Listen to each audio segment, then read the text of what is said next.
Hello everyone, welcome to our channel. Very good morning. ఈరోజు class 27లో arithmetic నుండి percentages చూద్దాం. మనం ఆల్రెడీ ప్రాఫిట్ అండ్ లాస్ చూసాం. So అది ఇది సిమిలర్గానే ఉంటుంది. ఈ రెండు టాపిక్స్ ఉండే మీకు మినిమం మూడు క్వశ్చన్స్ అయినా వచ్చే అవకాశం డెఫినెట్గా ఉంది. సో మీకు చాలా ఇంపార్టెంట్ టాపిక్స్, పర్సంటేజెస్ కావచ్చు, ప్రాఫిట్ అండ్ లాస్ కావచ్చు. ఓకేనా? ప్రతి ఒక్కరూ టెలిగ్రామ్ గ్రూప్లో జాయిన్ అవ్వండి. లింక్ డిస్క్రిప్షన్లో ఉంటుంది. అదేవిధంగా కమెంట్ బాక్స్లో కూడా పెట్టడానికి ప్రయత్నం చేద్దాం. అండ్ ప్రతి ఒక్కరు కూడా వీడియోని లైక్ చేయడానికి ప్రయత్నం చేయండి, షేర్ చేయండి, సబ్స్క్రైబ్ చేయడం మాత్రం మర్చిపోకండి. అండ్ తక్కువ టైంలో తక్కువ చదివి క్రాక్ చేసే విధంగా ఇది ఉంటుంది. మీరు చాలా మంచి మెటీరియల్ ప్రతి ఒక్కరు తీసుకోవడానికి అయితే ప్రయత్నం చేయండి. దీనికి సంబంధించిన వీడియో లింక్ కూడా డిస్క్రిప్షన్లో గ్రూప్ డి పీడిఎఫ్ అని ఉంటుంది. ఆ వీడియో చూడండి, చూసి ప్రతి ఒక్కరు అయితే తీసుకోండి. ఓకేనా? సో దయచేసి నేను మళ్ళీ చెప్తున్నాను, నేను అరిథమెటిక్లో ఎక్స్ప్లెనేషన్ చేయొచ్చు, సైన్స్లో ఎక్స్ప్లెనేషన్ చేయొచ్చు. ఓకేనా? కానీ కరెంట్ అఫైర్స్లో కూడా, స్పోర్ట్స్ అవార్డ్స్ కూడా మీరు ఎక్స్ప్లెయిన్ చేయండి, మాకు అది ఏదో స్టోరీ లాగా చెప్పండి అంటే మాత్రం దయచేసి క్షమించండి. నాకు అంత సమయం లేదు అండ్ అంత ఇంట్రెస్ట్ కూడా లేదు, దయచేసి గమనించాలి. ఓకేనా? సో నేను మ్యాటర్ అంతా గ్యాదర్ చేసి చెప్తున్నాను, దాన్ని అర్థం చేసుకొని మీకు మీరే ఏదైనా ట్రిక్స్ ఉంటే కరెంట్ అఫైర్స్లో మీకు మీరే అనుకొని ప్రిపేర్ అవ్వండి. I'm very sorry. ఓకేనా? రైట్, ఇక లేట్ చేయకుండా క్లాసెస్లోకి వెళ్ళిపోదాం. సో మనకి సింప్లిఫికేషన్స్లో కూడా పర్సంటేజెస్ గురించి అడిగే అవకాశం ఉంటుంది. So very easy. 20% ఆఫ్ 300, 300లో 20% ఎంత అని అడుగుతూ ఉన్నాడు. సో 20% అన్నప్పుడు దీన్ని నార్మల్గా కన్వర్ట్ చేయాలంటే 20/100గా రాసుకోవాలండి. ఎప్పుడైనా గమనించండి, 20/100. పర్సంటేజ్ ఉందనుకోండి పక్కన, బై 100 అని రాసుకుంటే సరిపోతుంది. క్లియర్? ఇక్కడ 20% అన్నాడు ఫస్ట్, అంటే 20/100. ఆఫ్ అంటే ఇంటి కదా, అంటే 300లో 20%. సో ఏం లేదు, జస్ట్ ఈజీగా 300 అనేది 100 పార్ట్స్, ఇందులో 20 పార్ట్లు మనకు ఫైండ్ అవుట్ చేయాలి, అంతే. ఎంత? 60. Clear? So very easy. So చాలా ఈజీగా ఉంటుంది పేపర్, మీరు వర్రీ అవ్వాల్సిన అవసరం లేదు. If 30% of A is equal to 60, then find A. 60లో 30% ఏ అయినా, సారీ ఈ తెలుగు ట్రాన్స్లేషన్ రాంగ్ అండి, ఇది ఓకేనా? 60 అనేది ఇక్కడ తెలుగు ట్రాన్స్లేషన్ తప్పిది. 60 అనేది 30% అయినా, 60 అనేది ఏలో 30% అయినా ఏను కనుగొనండి అన్నాడు. సో 60 అనేది ఏలో 30% కదా, అంటే ఏ అనేది 100 పార్ట్స్, ఇందులో 30 పార్ట్సే మనకి 60 తోటి సమానం. ఓకేనా? తెలుగు ట్రాన్స్లేషన్ రాంగ్ ఉంది అది. Okay, so very easy. ఇక్కడ చూడండి, 31, 32. So A is equal to 200, అంటే ఈ 200లోనే 30% అనేది 60కి సమానం. క్లియర్? సో వెరీ ఈజీ ఉంటుంది. అండ్ ప్రతి ఒక్కరు క్లాసెస్ ఫాలో అవ్వండి. అండ్ అదేవిధంగా రీజనింగ్ మాత్రం చాలామంది కొన్ని టాపిక్స్ పేర్లు చెప్తా ఉన్నారు. మీకు ఏ టాపిక్స్ రీజనింగ్ ఎక్కువగా కన్ఫ్యూజన్లో ఉన్నారు అనేది నాకు కమెంట్ బాక్స్లో తెలియజేయండి. దాన్ని బేస్ చేసుకొని నేను ఫస్ట్ అవి చెప్పడానికి, అంటే మన క్లాసెస్లో రీజనింగ్లో అవి ముందు చెప్పడానికి ప్రయత్నం చేద్దాం. నెక్స్ట్ చూద్దాం. Express 25% in fraction. 25%ని భిన్నాలలో తెలపండి అన్నాడు. సో ఇప్పుడే చెప్పాను, 25% అని ఉందనుకోండి, దీన్ని బై 100% ఉంటే బై 100 రాసుకుంటే సరిపోతుంది. సో ఏమవుతుంది? 25 1 25 4, అంటే 1/4. క్లియర్? నెక్స్ట్ చూద్దాం. Convert 3/8 into percentages. ఇట్లా 3/8 అనే భిన్నాన్ని శాతాల్లోకి మార్చండి ఇంటూ పర్సంటేజెస్ అన్నప్పుడు 3/8 ఇంటూ 100%. ఓకేనా? So that equal to 300/8. 4 2s are 4 7s are 4 5s are. So that is equal to 2 3s are 2 7s are 5. So 37.5%. అంటే 8లో 37.5% అనేది 3 తోటి సమానం అని దాని మీనింగ్. ఓకేనా? ఇంటూ అంటే కన్వర్ట్ ఇంటూ పర్సంటేజ్ అన్నప్పుడు ఇంటూ అన్నాడు కనుక ఇంటూ 100%, ఆ విధంగా గుర్తుపెట్టుకోండి. ఓకేనా? మనకి 25% అంటే బై 100. ఎక్స్ప్రెస్ 9% ఇన్ డెసిమల్స్ అంటే పాయింట్స్లలో కదండి. సో దశాంశంలోకి 9%ని వ్యక్తపరచండి అన్నాడు. సో 9 అంటే ఎంత, 9% అంటే ఏమని రాసుకోవచ్చు, ఇంతసేపే మనం అనుకున్నాం 9/100. ఇది క్యాల్కులేషన్ చేస్తే ఏమవుతుందంటే 0.09, అంతే కదా, 0.09. క్లియర్. సో నెక్స్ట్ క్వశ్చన్తో 60 kg is what percentage of 240. 240 కిలోలలో 240 కేజీలలో 60 కిలోలు అనేది ఎంత శాతం అని అంటా ఉన్నాడు. సో 240 కేజీలలో ఈ 240 ఎన్ని పార్ట్స్ అన్నట్టు, 100 పార్ట్స్. ఇందులో ఎన్ని పార్ట్స్ మనం ఫైండ్ అవుట్ చేయాలి, X parts is equal to ఎంతకు సమానం, 60. So x is equal to 60 into 100/240. 0 cancel, 6 1s 6 4s 4 1s 4 2 5s. So 25%. So 240 అనేది 100 పార్ట్స్ అనుకుంటే అందులో ఎన్ని పార్ట్లు అయితే మనకి 60కి సమానం అని దీని యొక్క మీనింగ్. ఓకేనా. Next question. ఇలాంటివి సింప్లిఫికేషన్స్లో మనకు చాలా ఇస్తాడండి. Simplification very very important. మనకి 2 క్వశ్చన్స్ అయినా డెఫినెట్గా 2 or 3 క్వశ్చన్స్ ఖచ్చితంగా సింప్లిఫికేషన్స్ నుండే వస్తాయి. ఓకే. అండ్ ఇక్కడ చూడండి, 28% ఆఫ్ 450 ప్లస్ 45% ఆఫ్ 280 అంటే 450లలో 28%, 280లో 45% ఎంత. సో దీన్ని జనరల్గా రాసుకుందామంటే 28% అంటే 28/100గా రాసుకోవచ్చు. ఇంటూ హాఫ్ అంటే 450 ప్లస్ 45% కనుక 100 ఇంటూ 280. ఈ విధంగా రాసుకుంటే సరిపోతుంది మనకి. ఈ విధంగా మనకి ఈజీగా గుర్తుండడానికి జనరల్గా అయితే 450/100 ఇంటూ 28 రాసుకోవాలి. ఓకేనా. సో ఇక్కడ మనం క్యాలిక్యులేషన్ చేస్తే ఏమొస్తుందండి, ఇక్కడ చూద్దాం. ఇక్కడ 28 అనేది కామన్ దిద్దామా. సో ఇక్కడ ఏమొచ్చిందండి, 28 ఇంటూ 450/100 ప్లస్ దీన్ని ఏమై విధంగా రాసుకోవచ్చు, 28 ఇంటూ 450 రాసుకోవచ్చు కదా, 100. So okay. సో ఇక్కడ ఏమైంది, 28 కామన్ తీస్తే 450/100, జనరల్గా 450/100. సో ఏమైంది, 28 ఇంటూ 900/100. సో 100 కట్ల 9, 28 9 ఏమైతే 252. ఓకేనా. క్లియర్. సో సింప్లిఫికేషన్స్ అనేది మనం ఒక 4-5 వీడియోస్ చేయడానికి ప్రయత్నం చేద్దాం లాస్ట్కి. వెరీ వెరీ ఇంపార్టెంట్ అండి.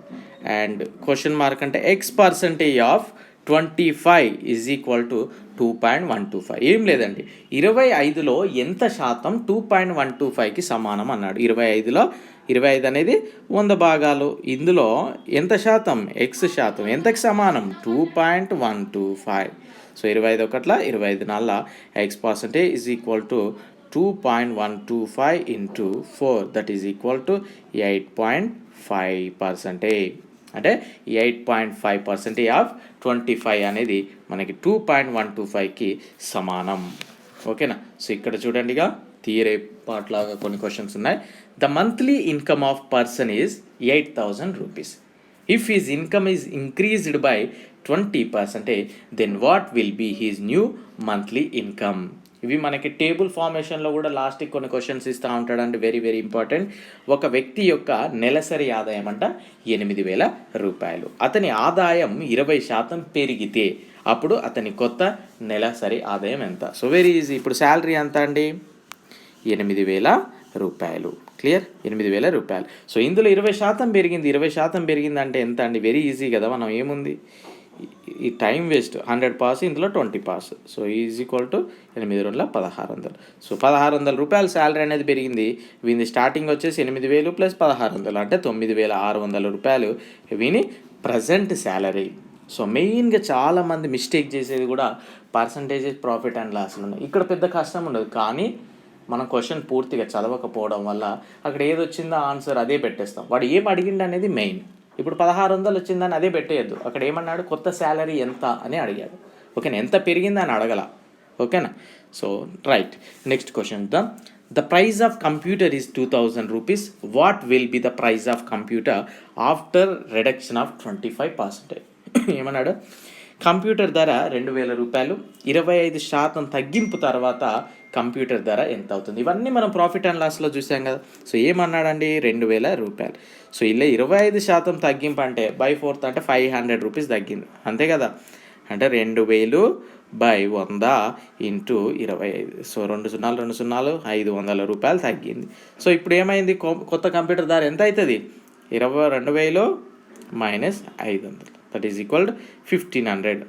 మనం ఆల్రెడీ ప్రాఫిట్ అండ్ లాస్లో చూసాం. ఇక్కడ ఏమన్నాడు? 2,000 రూపాయలు, ఇది 100% రిప్రజెంట్ చేస్తుంది. మనకి 25% తగ్గింది కనుక 100 మైనస్ 25 అంటే 75. ఇట్లేసిన డైరెక్ట్ వచ్చింది సింగిల్ స్టెప్లో. మీరు అందుకే ప్రాఫిట్ అండ్ లాస్ చూసారనుకోండి అర్థమైపోతుంది. నెక్స్ట్ క్వశ్చన్ చూద్దాం. If income of Sunil is 20% more than that of Ramu, then income of Ram is how much percentage less than that of Sunil? Very easy question.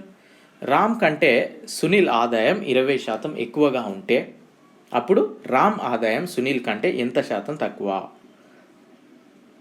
Ram కంటే సునీల్ ఆదాయం 20% ఎక్కువగా ఉంది, అయినా రామ్ ఆదాయం సునీల్ కంటే ఎంత శాతం తక్కువ? సో ఇది ప్రాఫిట్ అండ్ లాస్లో మనకి నష్ట శాతం టైప్ క్వశ్చన్.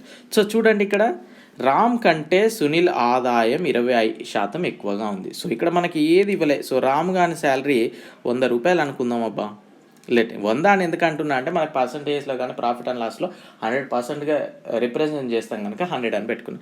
సో రామ్ గాని శాలరీ 100 అనుకుంటే సునీల్ గాని శాలరీ ఏమవుతుంది? 20% ఎక్కువ. అంటే 100లో 20% ఎక్కువ అంటే 120 రూపాయలు అయింది. సో ఇప్పుడు ఏమన్నాడు? రామ్ ఆదాయం సునీల్ కంటే ఎంత శాతం తక్కువ? జస్ట్ నష్ట శాతం ఫార్ములా. ఎంత నష్ట శాతం ఈజ్వల్ నష్టం బై కొన్నవేళ అంటే 120 ఇంటూ 100. ఓకేనా. సో ఇదే ఈ 0 పోయింది, 2 కర్ల 2 ఆర్ల 2 ముళ్ళ 2 50. సో 50/3% తక్కువ. సో ఓకేనా, 50/3% తక్కువ. నేను మళ్ళీ చెప్తున్నా, percentages profit and loss very very important. మీకు మినిమం 3 క్వశ్చన్స్ అయితే ఈ 2 టాపిక్స్ నుండే రావడం జరుగుతుంది. The salary of Raman first increased by 50% and then decreased by 50%. What is the change in his salary? So చూడండి, రామన్ జీతం మొదట 50% పెరిగింది మరియు తర్వాత 50% తగ్గింది. అతని జీతంలో మార్పు ఎంత? సో ఇక్కడ క్వశ్చన్ చూడగానే మనకి 70% పెరిగింది, 70% తగ్గింది, 50% పెరిగింది, 50% తగ్గింది. సేమ్ అన్నప్పుడు మీకు ప్రాఫిట్ అండ్ లాస్ క్లాస్లో గుర్తుకు రావాలా? ఒక వస్తువు, 2 వస్తువులను ఒక వస్తువుపై 50% లాభానికి అమ్మిండు, ఒక వస్తువుని 50% తక్కువకు అమ్మిండు. అయినా ఓవరాల్గా అతనికి లాభమా నష్టమా అనే క్వశ్చన్ మనం చూసినాం. అక్కడ ఒక ఫార్ములా వాడినాం, a/10 హోల్ స్క్వేర్ లాస్ వస్తుంది అని. a/10 whole square percentage loss వస్తుంది అనేది మనం చూసాం అక్కడ. ఒకసారి చూడండి, సేమ్ అదే, జస్ట్ ఇక్కడ ఏం లేదు. 50/10 హోల్ స్క్వేర్ పర్సంటేజ్ 11/15 అంటే 25%. ఇక్కడ లాస్ కదా, లాస్ అంటే తగ్గింది, అంటే డిక్రీజ్డ్ అన్నట్టు. ఇక్కడ డిక్రీజ్డ్. ఓకేనా, క్లియర్. సో నెక్స్ట్ క్వశ్చన్ చూద్దాం. ఇవి చూడండి, the price of an article first increased by 20% and later on the price were decreased by 25%. Find the percentage change in the final price of the article. So చూడండి, ఇక్కడ ఒక వస్తువు ధర మొదట 20% పెరిగింది మరియు తర్వాత ధర 20% తగ్గింది. ఒక వస్తువు తుది ధరలో నికర శాతం మార్పును కనుగొనండి. So very easy. ఈ క్వశ్చన్ మీకు చూడగానే మనకి కాంపౌండ్ ఇంట్రెస్ట్లో గుర్తుకు రావాలా? ఏంటిది? జనాభా, పాపులేషన్ అనే క్వశ్చన్స్ చేసాం మనం. సో అక్కడ పాపులేషన్ అనే క్వశ్చన్స్ దగ్గర ఏ ఫార్ములా అయితే వాడడం, ఇక్కడ అది చేస్తే సరిపోతుంది. Very easy. సో చూసారా, కంపారిజన్ అనేది ఈ విధంగా చేసుకుంటే వెళ్ళాలి. సో ఇక్కడ చూడండి, మనకి ఇక్కడ ఏది ఇవ్వలేదు కనుక జస్ట్ జనరల్ మెథడ్లో చేద్దాం. ఒక వస్తువు ధర మొదట 20% పెరిగింది. మనకి ఏది తెలియదు కనుక ఫస్ట్ ధర 100 రూపాయలు అనుకున్నా అండి నేను.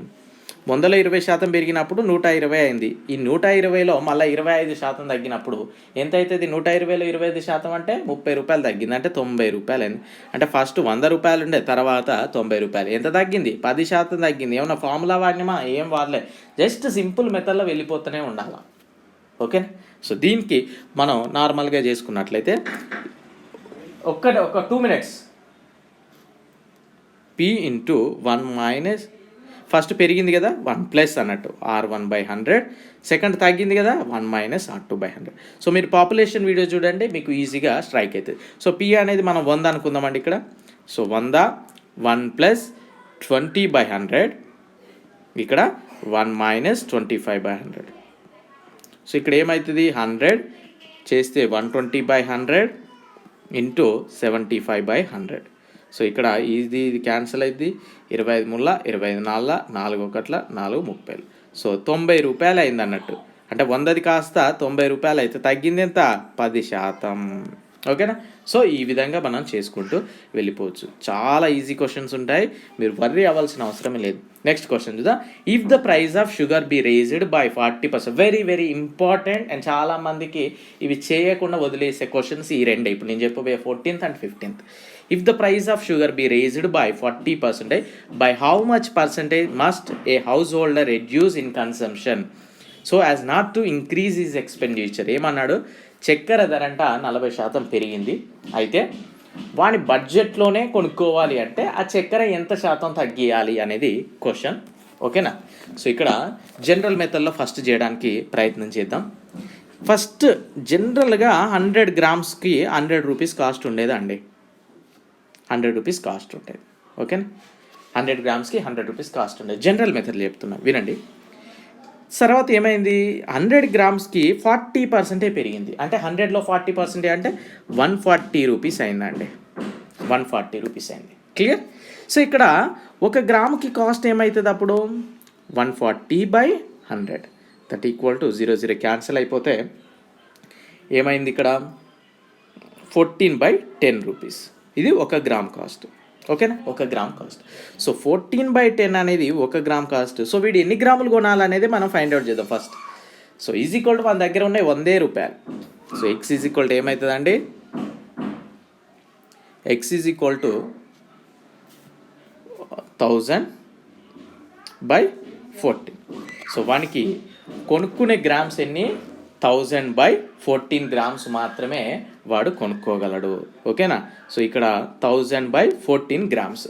సో యాక్చువల్గా వాడు ఎన్ని గ్రామ్ మామూలుగా ఎంత శాతం తగ్గియాలి, రెగ్యులర్గా అయితే 100 గ్రామ్స్ అనేది వాడు కొనుక్కోవాలి. కానీ వాడు కొనేది ఎంత 1000/14 గ్రామ్సే కొంటా ఉన్నాడు. అంటే అప్పుడు ఏమవుతుంది, సో 100 మైనస్ 1000/14 ఇలా నష్టశాతం అన్నట్టు. ఓకేనా, బై 100 ఇంటూ 100.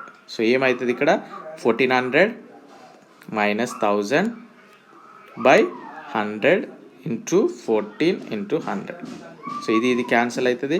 ఇక్కడ మనకి ఏం మిగిలిందండి 1400, ఐ మీన్ 1400 అనా 400/14.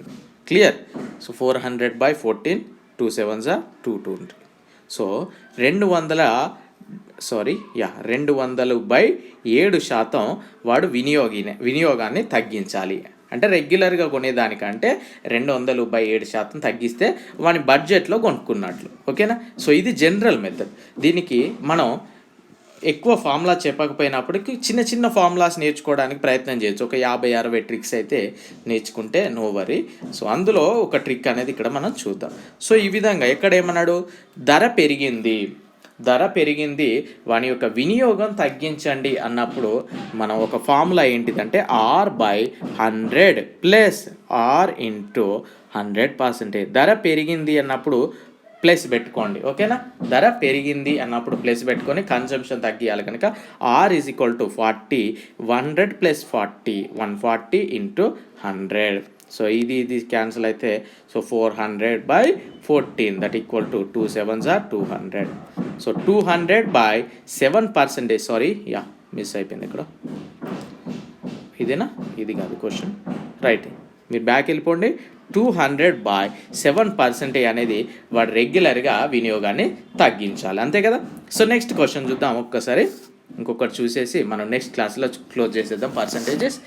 If the price of milk falls down by 20%, by how much percentage must householder increase its consumption so as not to decrease his expenditure అని ఇష్టం. So ఏం లేదండి, ఇంతసేపు ధర తగ్గింది వాని వినియోగం తగ్గించుకోవాలన్నాడు. ఇక్కడ ఐ మీన్ 14th క్వశ్చన్లో ధర పెరిగింది వినియోగం తగ్గించుకోవాలి, ఇక్కడ ధర తగ్గింది వినియోగం ఎంత పెంచుకోవచ్చు అన్నాడు. సో జనరల్ మెథడ్లో మనం చేయడానికి అయితే ప్రయత్నం చేద్దాం. సో ఇక్కడ పాలు అన్నాడు కనుక 100 mlకి రెగ్యులర్గా 100 రూపీస్ ఉండేదండి కాస్ట్. ఓకేనా. సో ఇక్కడ ఏమైంది 100 mlకి ఏమైంది 20% తగ్గిందంటే 80 రూపీస్కే వస్తుంది ఇప్పుడు. అంటే 1 ml కాస్ట్ ఎంత 80/100 రూపీస్. అంటే 80/100 రూపీస్ అనేది పర్ ఎంఎల్ కాస్ట్ అయితే వీడు ఎన్ని ఎంఎల్స్ కొనొచ్చు అనేది మనకి తెలవాలి.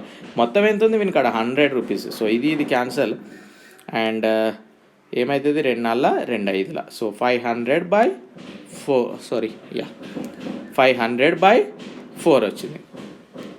500 ఇది కొద్దిగా ప్రాబ్లం ఉందండి tab. 500/4 500/4 that is equal to 125. అంటే 125 ml కొనుక్కోవచ్చు. రెగ్యులర్గా కొనేది వాడు 100 ml. ఇక్కడ 125 ml అంటే ఎంత ఎక్స్ట్రా ఎంఎల్ అయిపోయింది 25% కదా. 100 mlలో 100 mlలో 25% అంటే 25 కదా, అందుకే 25. మీరు ఇక్కడ లాభశాతం ఫార్ములా వేసుకున్న సరిపోతుంది. దీనికి ఏంటిది ఫార్ములా అంటే ధర అనేది తగ్గినప్పుడు R/100 minus R into 100%. So ధర పెరిగినప్పుడు ప్లస్ ధర తగ్గినప్పుడు మైనస్ వేస్తే సరిపోతుంది. So 20/100 minus 20 80 into 100. సో ఇది క్యాన్సల్ 2 1 2 4. సో ఏమైంది 4 1 425.